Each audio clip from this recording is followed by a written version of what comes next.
जय महाकाल।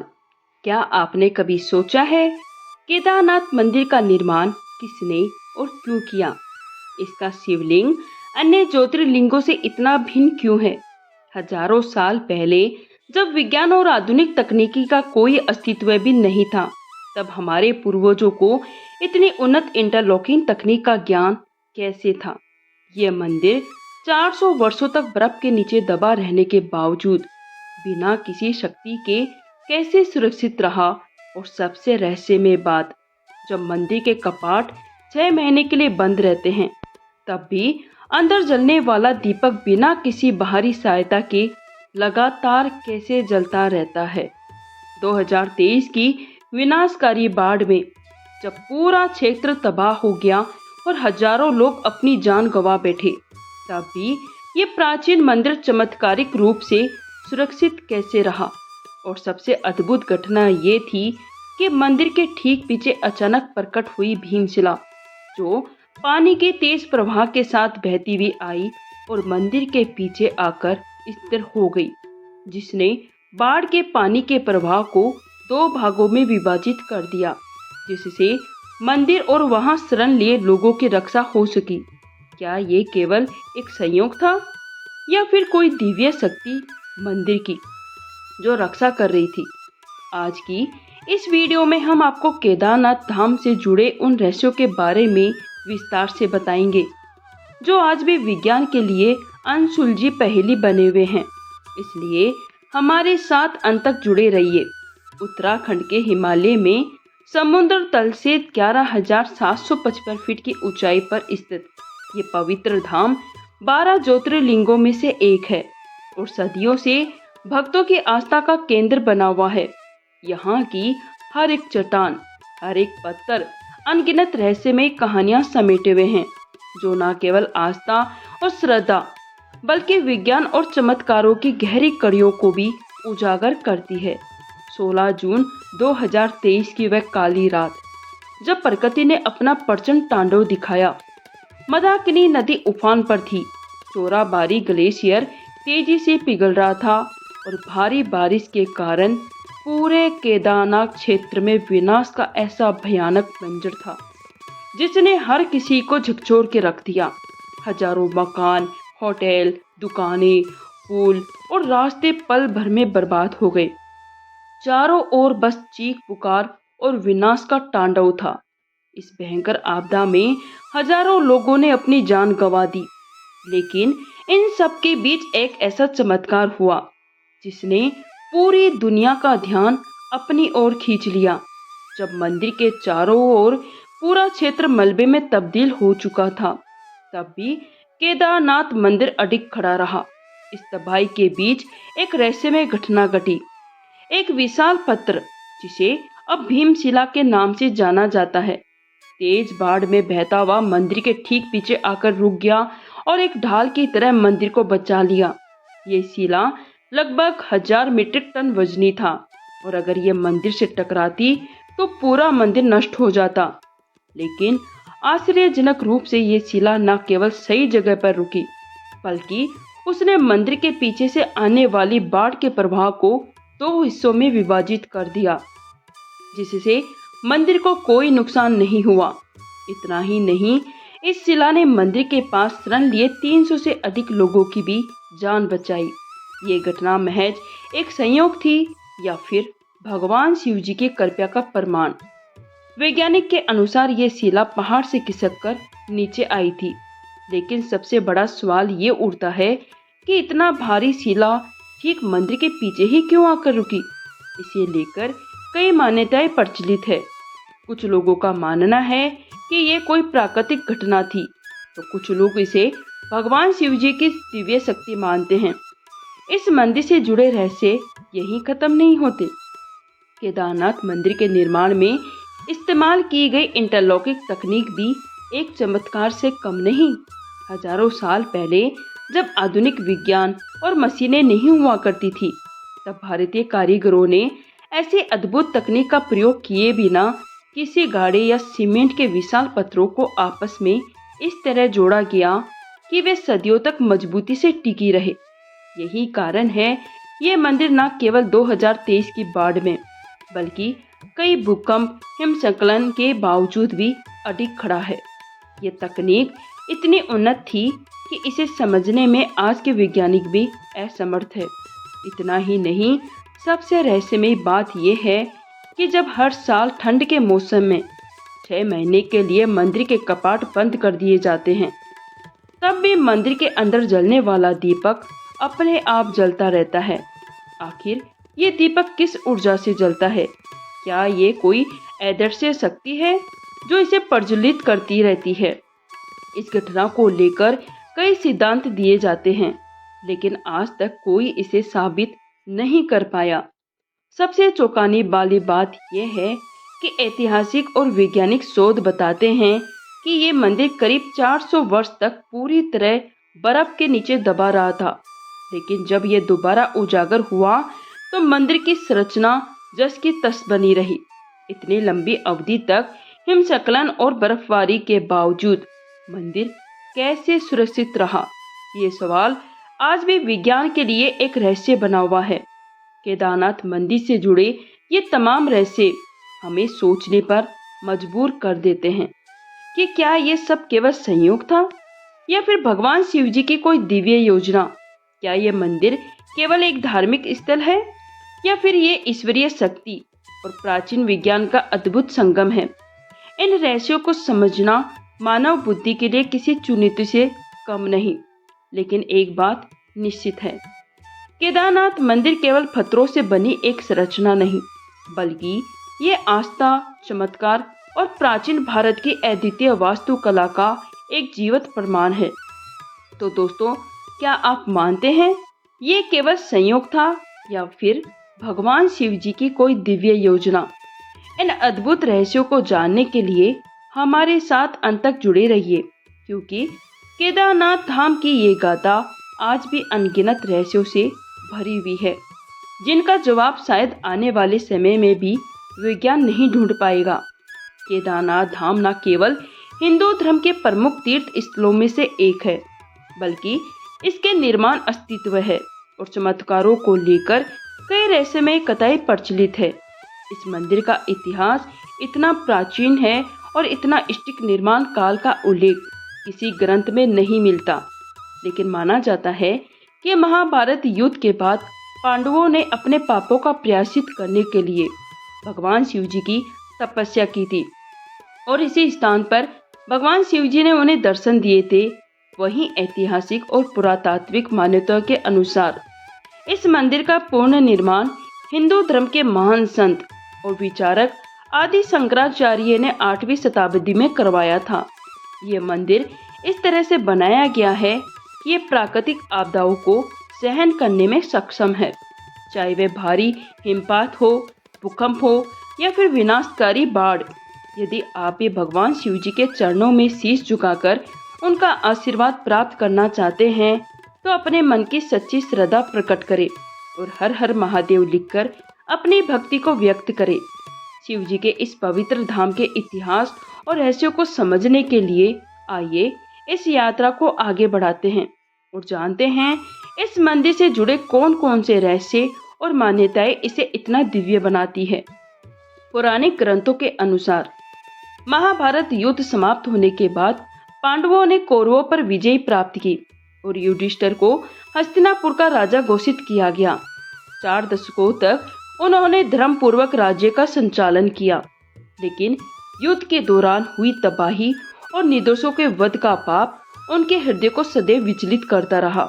अपने पापों से मुक्ति पाने के लिए उन्होंने भगवान शिव जी की खोज शुरू की, लेकिन भगवान शिव जी उनसे नाराज थे और पांडवों से दूर रहने के लिए बार बार अपना रूप बदलकर छिप जाते थे। अतः जब पांडव हिमालय पहुंचे तब उन्हें शिव जी के दर्शन हुए। उनकी आराधना के परिणाम स्वरूप इस पवित्र स्थान की स्थापना की गई। एक दिन पांडव भगवान श्री कृष्ण जी के साथ बैठकर महाभारत युद्ध की भयानक घटनाओं को याद कर रहे थे। युद्ध की विभीषिका के उनके मन को गहरे रूप से प्रभावित किया था। तभी उन्होंने श्री कृष्ण जी से पूछा, हे माधव, हमने अपने ही भाई और गुरुजनों और अनेक निर्दोष लोगों का वध किया है। ये पाप सदा हमारे सिर पर रहेगा।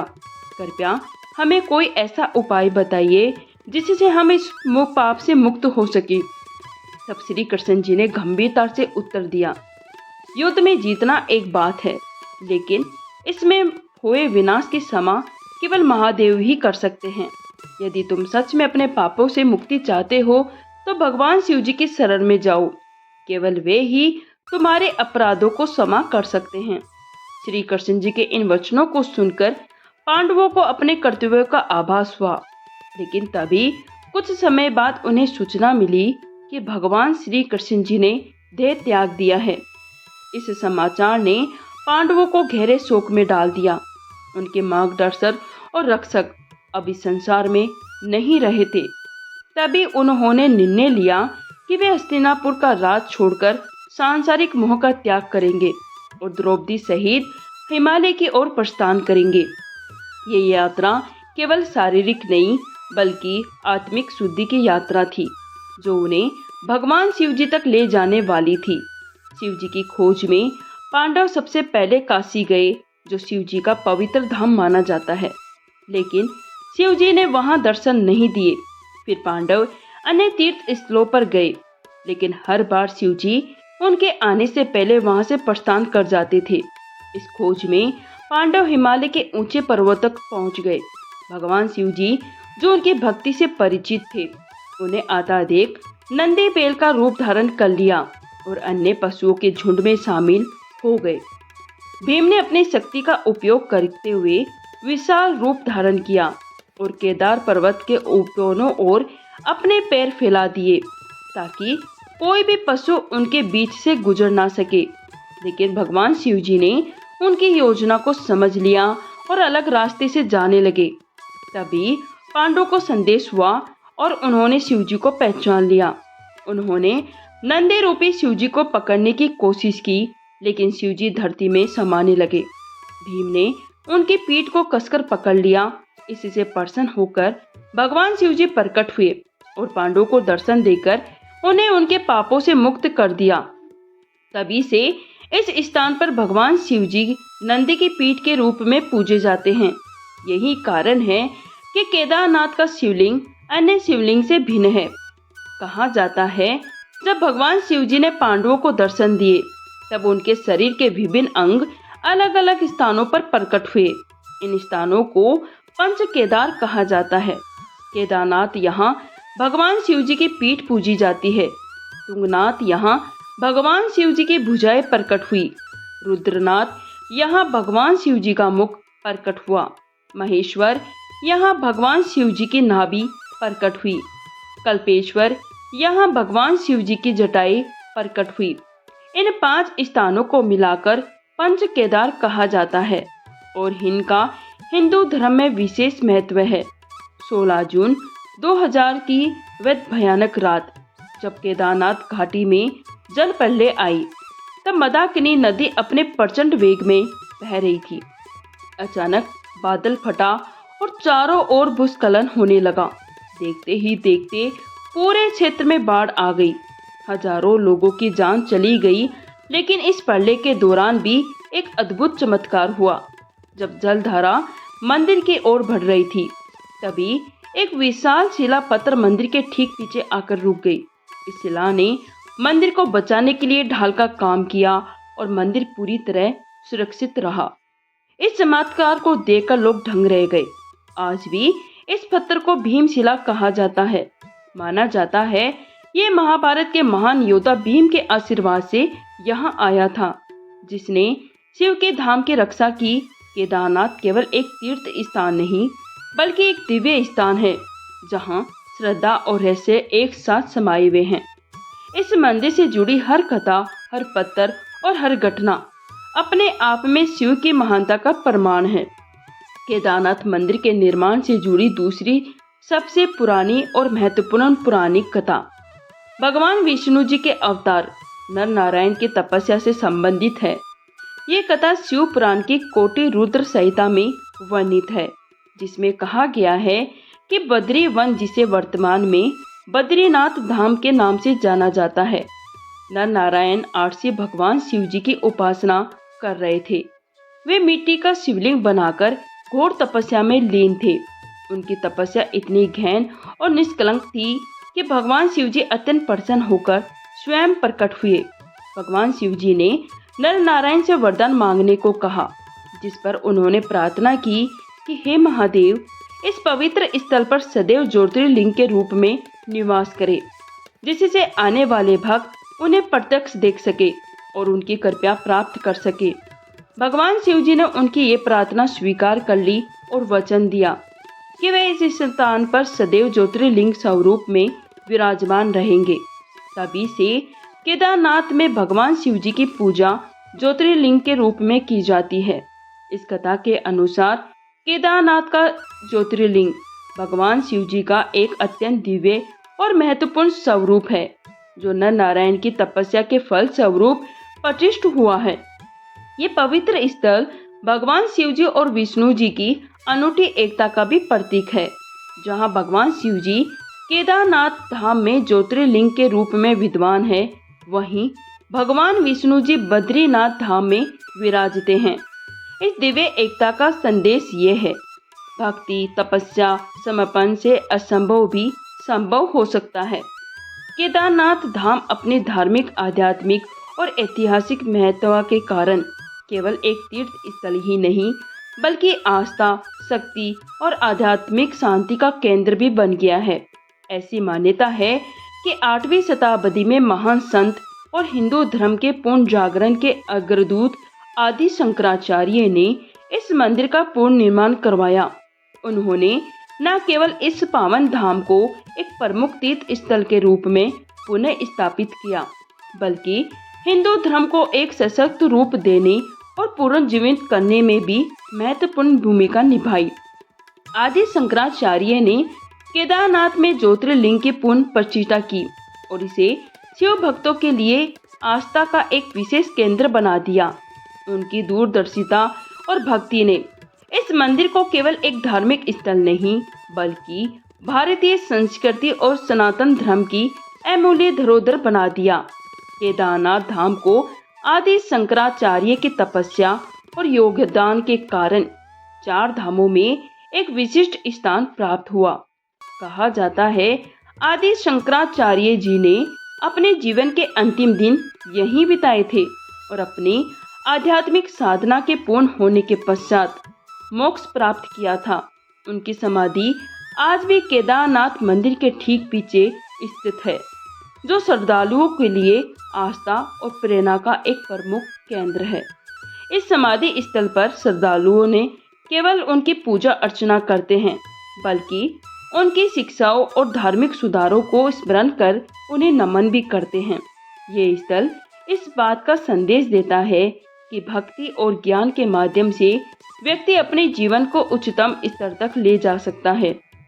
आदि शंकराचार्य का केदारनाथ धाम से ये गहरा जुड़ाव इस मंदिर को केवल भगवान शिव जी की महिमा का ही नहीं, बल्कि संत शंकराचार्य जी की शिक्षाओं और उनके महान योगदान का भी प्रतीक बनाता है।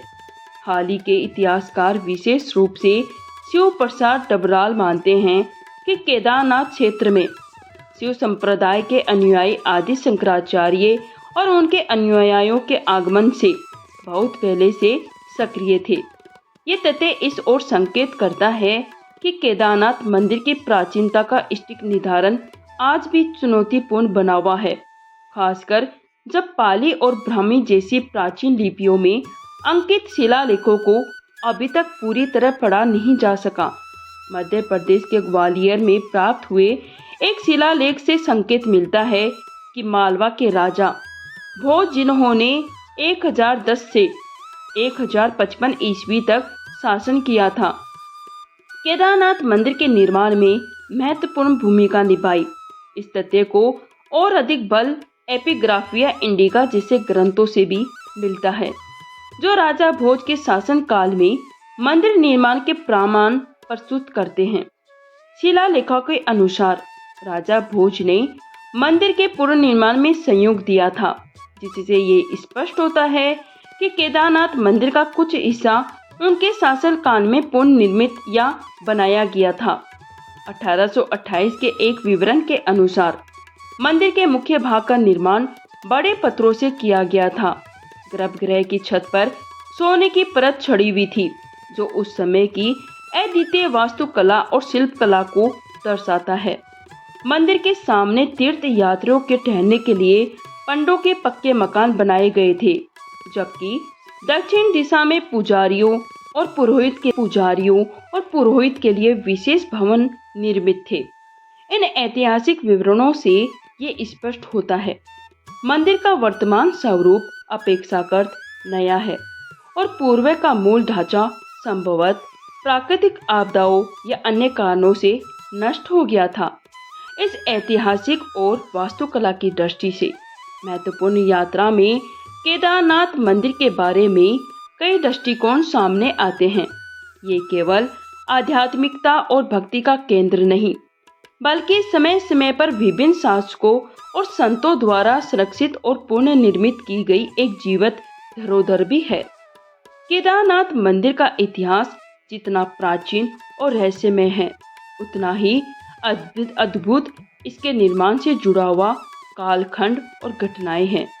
यदि इसके काल की बात करें तो पौराणिक मान्यताओं और ऐतिहासिक प्रमाणों के अनुसार केदारनाथ मंदिर हजारों वर्षों पुराना हो सकता है। कुछ ग्रंथ इसे पांडवों से जोड़ते हैं तो कुछ इसे 8वीं शताब्दी में आदि शंकराचार्य द्वारा पुनर्निर्मित बताते हैं। वहीं ग्वालियर से प्राप्त शिलालेख इसे राजा भोज के काल से भी जोड़ते हैं। आपको क्या लगता है, ये मंदिर वास्तव में कितना पुराना हो सकता है और इसका पूर्ण निर्माण किसने करवाया होगा? बर्फ की गहरी परतें जो समय के साथ अनेक संरचनाओं को नष्ट कर चुकी है, केदारनाथ मंदिर को किसी भी प्रकार की शक्ति नहीं पहुंचा सकी। इस रहस्य को समझने के लिए हमें इतिहास और विज्ञान दोनों की गहराइयों में उतरना होगा। ये प्रश्न आज भी अनुत्तरित है कि ये मंदिर केवल स्थापत्य कला की उत्कृष्टता का उदाहरण है या भगवान शिव की अलौकिक कृपा का प्रमाण। प्रसिद्ध वैज्ञानिक विजय जोशी के नेतृत्व में किए गए शोध में केदारनाथ मंदिर से जुड़े कई महत्वपूर्ण तथ्य सामने आए। अध्ययन में ये स्पष्ट हुआ कि मंदिर की दीवारों और पत्थरों पर अब भी हिम नदी और बर्फ के अत्यधिक दबाव के चिन्ह विद्यमान हैं, जो दर्शाते हैं ये संरचना प्राकृतिक आपदाओं से भी अडिग बनी रही। सबसे महत्वपूर्ण खोज जो इस अध्ययन में सामने आई वह थी पत्थरों की लुमिनस डेटिंग तक। इस पद्धति के माध्यम से ये सिद्ध हुआ कि ये मंदिर उसी समय अवधि में बर्फ की मोटी परतों से ढका रहा, जिसे लघु हिमयुग कहा जाता है। सवाल ये उठता है, ये केवल स्थापत्य कला का अद्भुत नमूना है या इसमें किसी देवीय शक्ति का भी योगदान रहा है? केदारनाथ मंदिर का निर्माण जिस तकनीक से हुआ है वे वाकई में चौंकाने वाली है। इस भव्य संरचना को विशाल पत्थरों से बनाया गया है, जिन्हें इंटरलॉकिंग तकनीक का उपयोग करके बिना किसी सीमेंट या गारे को जोड़ा गया है। इन पत्थरों को इतनी कुशलता से व्यवस्थित किया गया है कि वे समय के साथ और प्राकृतिक आपदाओं के बावजूद अपनी जगह मजबूती से टिके रहे। इस असाधारण तकनीक ने मंदिर को न केवल बर्फ के भारी दबाव से बचाया, बल्कि इसे हजारों वर्षों तक सुरक्षित भी रखा। इससे ये भी प्रमाणित होता है कि प्राचीन भारतीय वास्तुकला कितनी उन्नत थी। परंतु सवाल ये भी उठता है कि कठिन प्राकृतिक परिवेश में ये मंदिर कैसे अब तक सुरक्षित बना रहा? क्या ये केवल वास्तुशिल्प की उत्कृष्टता का परिणाम था या फिर इसमें भगवान शिव जी की दिव्य कृपा का कोई विशेष प्रभाव था? यदि आपको ये जानकारी रोचक और ज्ञानवर्धक लगी तो हमारे चैनल को लाइक और सब्सक्राइब करना ना भूलें। आपका एक लाइक और सब्सक्राइब हमें और भी दिलचस्प और रहस्यमय विषयों पर सामग्री लाने के लिए प्रेरित करेगा। अब हम एक और अनसुलझे रहस्य की ओर बढ़ते हैं, जिसने न केवल भक्तों को बल्कि आधुनिक वैज्ञानिक को भी हैरत में डाल दिया। ये रहस्य केदारनाथ और रामेश्वर मंदिरों के बीच मौजूद ज्योमेट्री संरक्षण जियोमेट्रिक अलाइनमेंट का है। ये अत्यंत आश्चर्यजनक है कि उत्तर और दक्षिण भारत के दो छोरों पर स्थित ये दो प्रमुख ज्योतिर्लिंग मंदिर एकदम सीधी रेखा में स्थित है। ये सवाल उठता है कि जब हजारों वर्ष पूर्व उपग्रह प्रणाली, जीपी या कोई अन्य आधुनिक तकनीक उपलब्ध नहीं थी, तब हमारे प्राचीन वास्तुकार ने इन मंदिरों को इतनी सटीकता के साथ कैसे स्थापित किया। ये अलौकिक ज्ञान न केवल भारतीय स्थापत्य कला और भूगोल के अद्भुत समझ को दर्शाता है, बल्कि ये भी प्रमाणित करता है कि हमारे पूर्वजों के पास एक अत्यंत उन्नत वैज्ञानिक दृष्टिकोण था। उत्तर भारत के हिमालय में स्थित केदारनाथ और दक्षिण भारत के समुद्र तट पर स्थित रामेश्वरम ज्योतिर्लिंग एक ही उत्तर देशांतर रेखा पर स्थित है। इन दोनों मंदिरों के बीच की दूरी लगभग 2383 किलोमीटर है। आश्चर्य की बात यह है कि इन दो मंदिरों के अलावा इसी रेखा पर 5 अन्य महत्वपूर्ण शिव मंदिर भी स्थित है, जो भारतीय दर्शन में पंच तत्वों जल, वायु, अग्नि, आकाश और पृथ्वी के प्रतीक माने जाते हैं। इन्हें सृष्टि के संतुलन का आधार माना गया है और इन 7 मंदिरों का एक सीधी रेखा में होना केवल संयोग नहीं हो सकता। वैज्ञानिक दृष्टि से इसे एक असाधारण ज्यामितीय संरेखण जियोमेट्रिक अलाइनमेंट माना जाता है, जिसे लगभग 1500 से 2000 वर्ष पूर्व स्थापित किया गया था। आश्चर्य की बात यह है, इन मंदिरों का निर्माण ऐसे समय में हुआ जब ना कोई तकनीकी उपकरण उपलब्ध थे, ना ही आधुनिक विज्ञान इतनी उन्नत अवस्था में था। इसके बावजूद हमारे पूर्वजों ने इन मंदिरों को सटीक स्थिति दिशा का निर्धारित कैसे किया। ये संरक्षण न केवल धार्मिक महत्व रखता है, बल्कि ये ऊर्जा प्रवाह और ब्रह्मांडीय संतुलन को भी दर्शाता है। इससे ये भी प्रमाणित होता है हमारे प्राचीन आर्षि मुनि केवल आध्यात्मिक नहीं, बल्कि विज्ञान और गणित में भी अत्यंत पारंगत थे।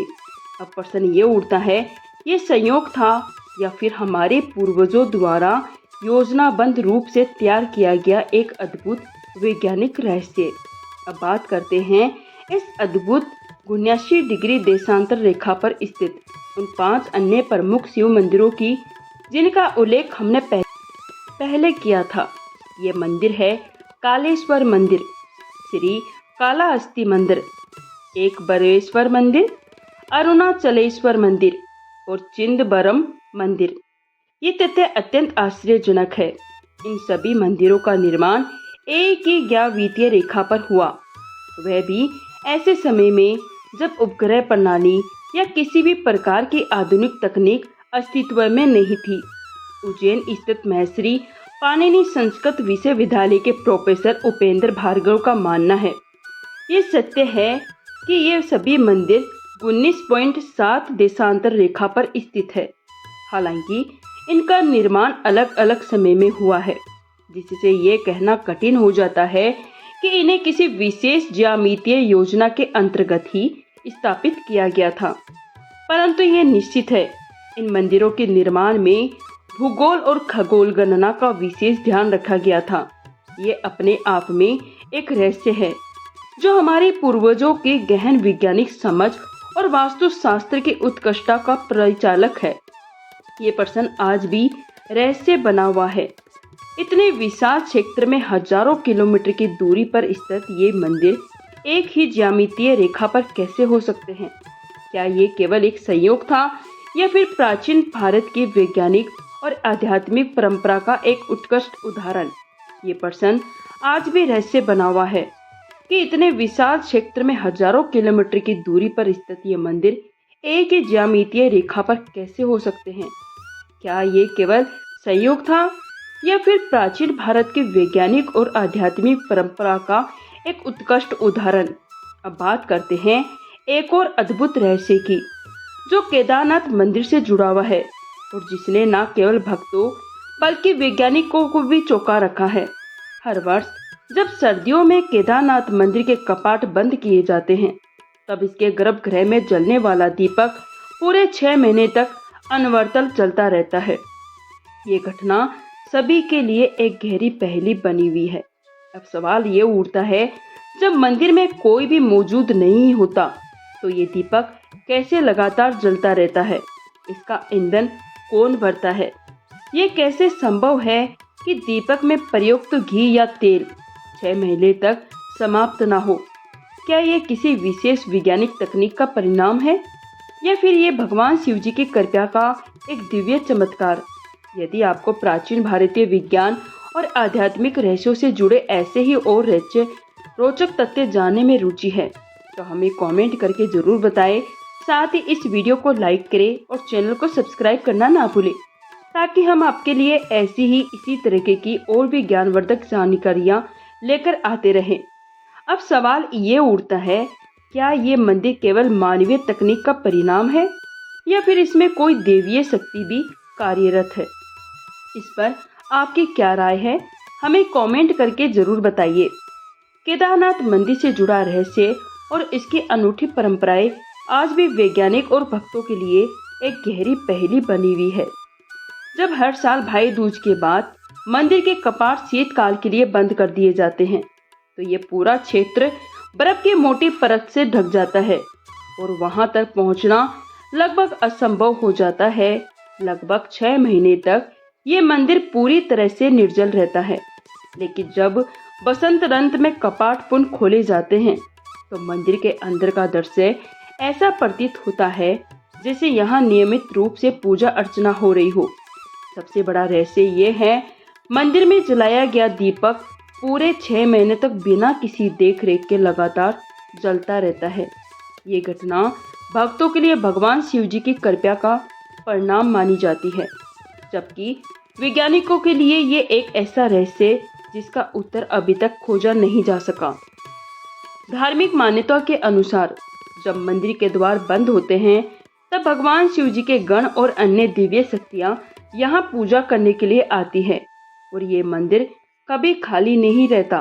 कहा जाता है जब मानव उपस्थिति समाप्त हो जाती है तब ये स्थान भगवान शिव जी की दिव्य उपस्थिति और देवताओं की पूजा का केंद्र बन जाता है।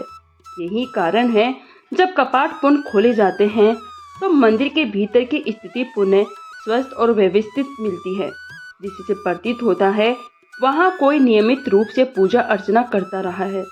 यह रहस्य केवल दीपक तक ही सीमित नहीं है, बल्कि मंदिर के भीतर रखी सभी धार्मिक वस्तुएं भी उसी स्थान पर व्यवस्थित मिलती है जहां उन्हें कपाट बंद करते समय रखा गया था। जब मंदिर के द्वार बंद किए जाते हैं तब वहां एक दीपक जलाया जाता है और जब 6 महीने बाद कपाट खोले जाते हैं तो ये दीपक जलता हुआ ही पाया जाता है। ये घटना भक्तों के लिए भगवान शिव जी की कृपा और शक्ति का प्रतीक है, लेकिन वैज्ञानिकों के लिए एक अनसुलझी गुत्थी बनी हुई है। सामान्य रूप से किसी भी दीपक को जलने के लिए ईंधन की आवश्यकता होती है और इतने लंबे समय तक बिना ईंधन की आपूर्ति के एक दीपक का जलते रहना वैज्ञानिक रूप से असंभव माना जाता है। कुछ शोधकर्ताओं का मानना है ये किसी विशेष प्रकार के दीपक डिजाइन या अद्वितीय ईंधन प्रणाली का परिणाम हो सकता है, लेकिन अब तक इसका कोई ठोस परिणाम नहीं पाया। इस घटना की जांच के लिए कई वैज्ञानिक ने शोध किए, लेकिन वे इस तथ्य की पुष्टि नहीं कर पाए। आखिर इतने लंबे समय तक ये दीपक कैसे जल सकता है? जब 6 महीने बाद केदारनाथ मंदिर के कपाट खोले जाते हैं तो ये देखकर आश्चर्य होता है कि मंदिर का आंतरिक भाग पूरी तरह से स्वस्थ और व्यवस्थित रहता है, जैसे कि वहाँ लगातार सफाई की जा रही हो। यह रहस्य न केवल भक्तों की बल्कि वैज्ञानिक के लिए भी चुनौती बना हुआ है। जब मंदिर 6 महीने तक बंद रहता है तो ये पूर्णतः बर्फ से ढक जाता है और वहाँ तक किसी भी व्यक्ति का पहुँचना असंभव होता है। ऐसे में ये सवाल उठता है कि बिना किसी मानवीय हस्तक्षेप में मंदिर के अंदर की स्थिति इतनी व्यवस्थित कैसे रहती है। भक्त इसे भगवान शिव जी और उनके गणों का उपस्थित का मानते हैं, जबकि वैज्ञानिक इस घटना को प्राकृतिक कारकों से जोड़ने का प्रयास करते हैं, लेकिन अब तक कोई ठोस निष्कर्ष नहीं निकाला जा सका। केदारनाथ मंदिर की पूजा पद्धति अन्य मंदिरों से काफी अलग और विशिष्ट है। जब सर्दियों में केदारनाथ मंदिर के कपाट बंद कर दिए जाते हैं तब भगवान शिव जी की प्रतिमा और अन्य धार्मिक प्रतीक, जिन्हें डंडे कहा जाता है, इसको विशेष सम्मान और अनुष्ठानों के साथ उत्तराखंड के खीट मठ में ले जाया जाता है। खीर मठ को केदारनाथ का शीतकालीन धाम माना जाता है। सर्दियों के दौरान यहाँ भगवान शिव जी की नियमित पूजा अर्चना होती रहती है। इस दौरान केदारनाथ के मुख्य पुजारी और अन्य धार्मिक अधिकारी खीर मठ में ही निवास करते हैं और वहीं पर भगवान शिव जी की पूजा संपन्न की जाती है। केदारनाथ मंदिर की पूजा विशिष्ट परंपरा के अंतर्गत संचालित होती है। इस मंदिर की पूजा विशेष रूप से कर्नाटक के वीर शैव जगम समुदाय के पुजारी द्वारा की जाती है, जिन्हें रावल पुजारी कहा जाता है। रावल पुजारी केदारनाथ मंदिर के प्रधान पुजारी होते हैं और मंदिर में संपन्न होने वाले सभी धार्मिक अनुष्ठान संचालन करते हैं। ये परंपरा पीढ़ी दर पीढ़ी चली आ रही है और सदियों से यही परंपरा निभाई जा रही है। जब मंदिर के कपाट बंद किए जाते हैं तब रावल पुजारी खीर मठ चले जाते हैं और वहां भगवान शिव जी की पूजा जारी रखते हैं। केदारनाथ मंदिर के अपने धार्मिक और आध्यात्मिक महत्व के लिए प्रसिद्ध नहीं, बल्कि इसका एक और रहस्य वैज्ञानिक दृष्टिकोण से भी काफी महत्वपूर्ण है। केदारनाथ मंदिर और रामेश्वर मंदिर के बीच एक गहरी ज्योमेट्री संरक्षण ज्योमेट्री अलाइनमेंट है, जिसे समझना किसी रहस्य से कम नहीं है। ये दोनों पवित्र ज्योतिर्लिंग मंदिर जो उत्तर और दक्षिण भारत के दोनों छोरों पर स्थित है, बिल्कुल एक सीधी रेखा में है। ये तथ्य आश्चर्यजनक है कि जब हजारों साल पहले ना तो उपग्रह तकनीक थी, न ही जीपीएस जैसी कोई प्रणाली, तब प्राचीन भारत वास्तुकार ने इतनी सटीकता के साथ इन मंदिरों को कैसे स्थापित किया। केदारनाथ मंदिर केवल रामेश्वर मंदिर के साथ ही नहीं, बल्कि भारत के 5 अन्य महत्वपूर्ण शिव मंदिरों के साथ भी एक सीधी ज्योमेट्रिक संरक्षण स्थित है। ये मंदिर है 1 कालेश्वर मंदिर, 2 श्री कालाहस्ती मंदिर, 3 एक बरेश्वर मंदिर, 4 अरुणाचलेश्वर मंदिर, 5 चिदंबरम मंदिर। ये सभी मंदिर 79 डिग्री देशांतर रेखा पर स्थित है, जो दर्शाता है कि प्राचीन भारत में वास्तुकला और खगोलीय ज्ञान का स्तर अत्यंत उन्नत था। इस ज्योमेट्री संरक्षण को केवल एक संयोग मानना कठिन है, क्योंकि इन सभी मंदिरों का निर्माण अलग अलग समय पर हुआ, लेकिन फिर भी इनकी स्थिति इतनी सटीक है कि वे एक सिद्ध में आते हैं। केदारनाथ मंदिर से जुड़े रहस्य, चाहे वे दीपक का जलते रहना हो, मंदिर के भीतर की व्यवस्था हो, खीर मठ में भगवान शिव जी की पूजा पद्धति हो, या मंदिर का ज्योमेट्री संरक्षण, इन सभी पहलुओं ने न केवल भक्तों को बल्कि वैज्ञानिकों को भी सोचने पर मजबूर कर दिया। क्या ये वास्तव में भगवान शिव जी की कृपा है या फिर प्राचीन भारतीय ज्ञान और विज्ञान का एक उत्कृष्ट उदाहरण? ये सवाल आज भी अनुत्तरित है। लेकिन एक बात निश्चित है कि केदारनाथ मंदिर न केवल धार्मिक आस्था का केंद्र है, बल्कि ये भारत के प्राचीन संस्कृति, वास्तुकला और रहस्यमय परंपराओं को भी प्रतीक है। आपकी इस पर क्या राय है? क्या ये शिव के अलौकिक शक्ति का परिणाम है? कोई अनदेखा विज्ञान कमेंट में अपनी राय जरूर साझा करें। केदारनाथ मंदिर में होने वाले महत्वपूर्ण अनुष्ठान आज भी प्राचीन कन्नड़ भाषा में संपन्न किए जाते हैं, जो इस बात का प्रमाण है सदियों पुरानी परंपराएं आज भी पूरी निष्ठा और श्रद्धा के साथ निभाई जा रही है। ये दर्शाता है कि उत्तर और दक्षिण भारत के बीच आध्यात्मिक और सांस्कृतिक संबंध कितने गहरे और प्राचीन हैं। इस पवित्र स्थल को और अधिक चमत्कारी बनाने वाले रहस्यों का उल्लेख हिंदू धर्म ग्रंथों में मिलता है, जिनमें ये भविष्यवाणी की गई है। एक समय ऐसा आएगा जब केदारनाथ और बद्रीनाथ लुप्त हो जाएंगे। मान्यता है जब नर और नारायण पर्वत आपस में मिल जाएंगे, तब इन तीर्थ स्थलों तक जाने का मार्ग पूरी तरह अवरुद्ध हो जाएगा, जिससे इनकी यात्राएं असंभव हो जाएगी। ऐसी मान्यता है। इसके बाद बद्री भविष्य और भविष्य केदार नामक तीर्थ स्थलों की स्थापना होगी, जो इस दिव्य भविष्यवाणी का प्रतीक होंगे और दर्शाए कि भगवान शिव जी और विष्णु जी सदैव अपने भक्तों के लिए सुलभ रहेंगे। ये विश्वास उनके अनंत आशीर्वाद और दिव्यता की अनुभूति कराता है। 2023 की वह बाढ़ दौरान केदारनाथ मंदिर की रक्षा करने वाली भीमशिला को आस्था और चमत्कार का प्रतीक माना जाता है। इस विशाल शिला ने मंदिर के ठीक पीछे आकर जल प्रवाह को रोक दिया, जिससे ये प्राचीन धाम भयानक तबाही से बच गया। मंदिर की संरचना भी अपने आप में एक रहस्य है, जिसे बिना किसी सीमेंट या जोड़ने वाले तत्वों के इंटरलॉकिंग पत्थरों की तकनीक से बनाया गया है। ये निर्माण शैली आधुनिक विज्ञान के लिए भी एक पहेली बनी हुई है। एक अद्भुत घटना यह है कि मंदिर ने लिटिल आइस एज यानी छोटे हिमयुग के दौरान 400 वर्षों तक बर्फ के अंदर रहने के बावजूद अपनी संरचना को बनाए रखा। ये भी विज्ञान और आध्यात्मिक के लिए एक रहस्यमय विषय है। इसके अलावा केदारनाथ मंदिर में एक और चमत्कार देखने को मिलता है।